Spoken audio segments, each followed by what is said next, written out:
episode 6. Where does the time go? Oh, I know, 6 weeks of this lonesome lockdown. I hope you're all doing all right over there. Things aren't bad here at Blue Acres, you know, except the lads are drinking their cider and doing their country dancing as usual. And there seems to be a bit of tension spreading around through certain communities, at least. I've had a communication from Andrew in Liverpool. Now, Andrew is married to Jason. See, Jason works for the NHS, Andrew tells me. And between the lines, I think Andrew's getting pig sick of this. I mean, he's asked me not to say anything, so, don't. It's this clapping thing. I've got the letter here. Andrew's saying it's totally gone to Jez's head. He's behaving like Mariah Bleeding Carey on Thursday nights. He even signed an autograph at the early doors at Tesco. Now, try to hang in there, boys. Don't let it spoil your lockdown. I've noticed a pattern here. Andrew and Jason aren't the only homosexuals that have written in. In fact, many have written in, and I think I've worked out what's going on. I particularly remember an email from Warren and Marcus. That one sticks in my mind because somehow they managed to make their, here it is, they managed to make their email smell of Lily of the Valley. Well done. Well, here's my theory, ladies and gentlemen. It's the Eurovision Song Contest. You see, the Eurovision Song Contest is like Christmas to their kind. It really is. And this year, it's been cancelled, which, okay, maybe it isn't such a bad thing. Snipperty Chris from the village went to Tel Aviv, came back with all kinds. But don't you despair, my darlings, because Nurse Nora has a solution for you. I have.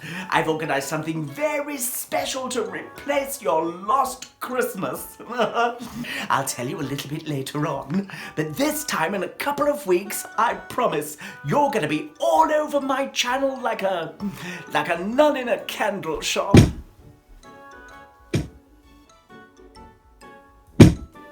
What's that noise? Did you hear that noise? Just like a... Oh well. We've had a suggestion from Nancy. Oh, steel yourselves. I was going to throw it straight in the bin, but you know, I'm glad I didn't. I've got it here. Dear Nurse Nora, I've come up with an idea to stop your viewers from getting so bored what I have tried myself. I got some bits of paper and wrote biscuits on them, and then I put them in a tin. I put my hand in the tin and I took out a bit of paper, and whatever biscuit was written on the bit of paper, I ate. Not such a bad idea, actually, Nancy. I think those biscuits must be doing you some good. I've adapted it slightly here at Blue Acres. You see, most of the farmhands are shacked up in the hayloft at the moment, so I left them some scraps of paper, Nancy, and some pencils and a jar, and I've asked them to jot down their wishes for the future. You know, something to look forward to when all of this nonsense is over with. And I've got the jar right here. I call it a jar of wishes. Wishes for the future. Here at Blue Acres. Oh, a trip to Bridlington.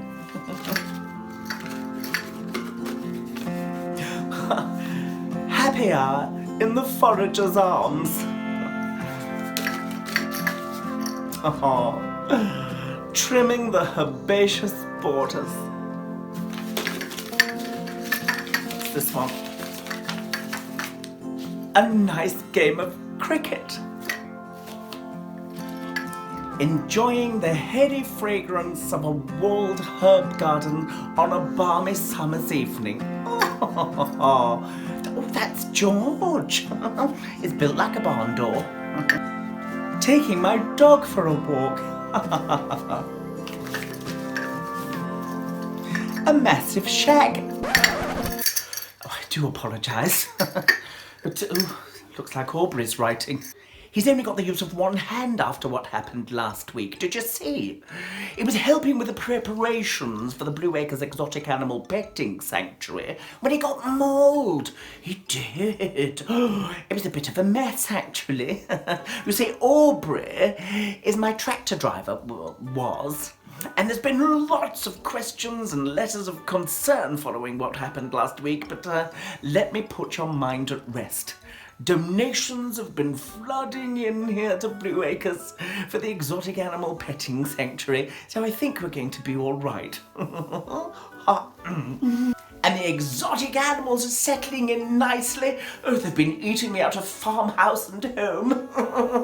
They have, though. They've been eating everything. Siegfried and Roy even ate a bag of Miracle Grow earlier on. I'm sure they're twice the size today as they were yesterday. They're around here somewhere. I think they ran into the farmyard. Siegfried! Roy! I've got a very interesting letter from Barry Evans. I don't think we've ever met. Yes, I've got it here. Let's have a... Did you hear something? Like a... Oh well, back to the letter. Dear Nurse Nora, my wife and me think you are ace. Oh, tough very much, Barry. I have a medical question I hope you don't mind. I don't mind at all. Yvonne won't go near me since all this coronavirus. I'm getting desperate.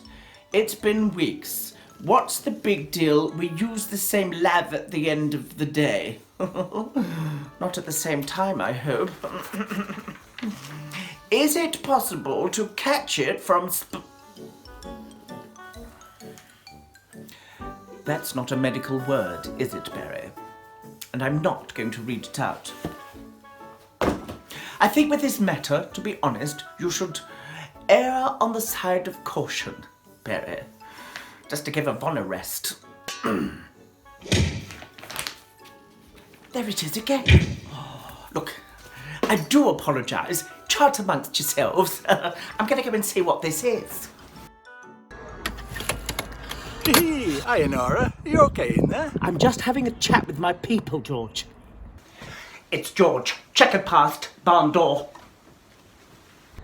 I'm an influencer. Look, I'm sorry I've left you and the lads to it. How's everything on the farm? Oh, we finished all the farming. You know, lots of harvesting and stuff. That's nice. How are the potatoes looking? Oh, massive, Nora. The lads have put them all into sacks for you. We're having a party in the paddock, if you want to come and join us. Well, that's not very safe, is it, George? We're supposed to be social distancing. Oh, please, Nora. We've turned the sheep dip into a jacuzzi. The lads are all waiting for you. Yuck, George. We've filled it full of Dettol. You won't catch out. No, thank you, George. You boys go ahead and enjoy yourselves.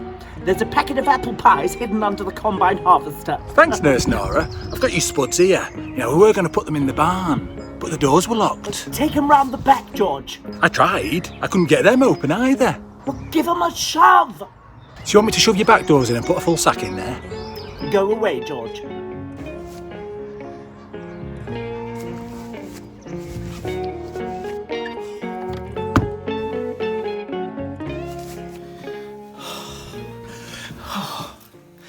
I'm ever so sorry.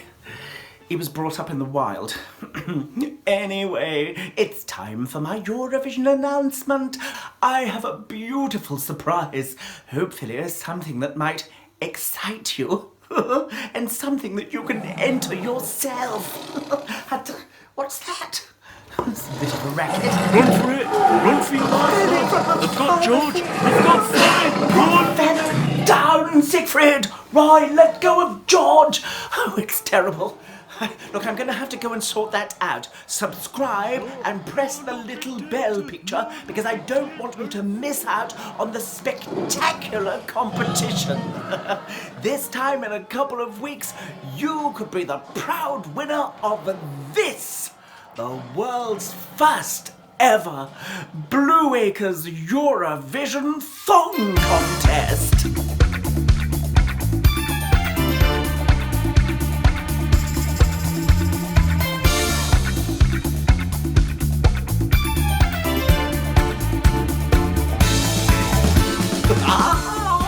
I told you you'd be excited. I'll be telling you all soon how you can enter. So get your thongs out. Oh no, there's farm hands flying everywhere. I'll see you later. Bye. No, not potatoes! Drop it. Help, help. That's the last time I let them near me, Miracle Grow.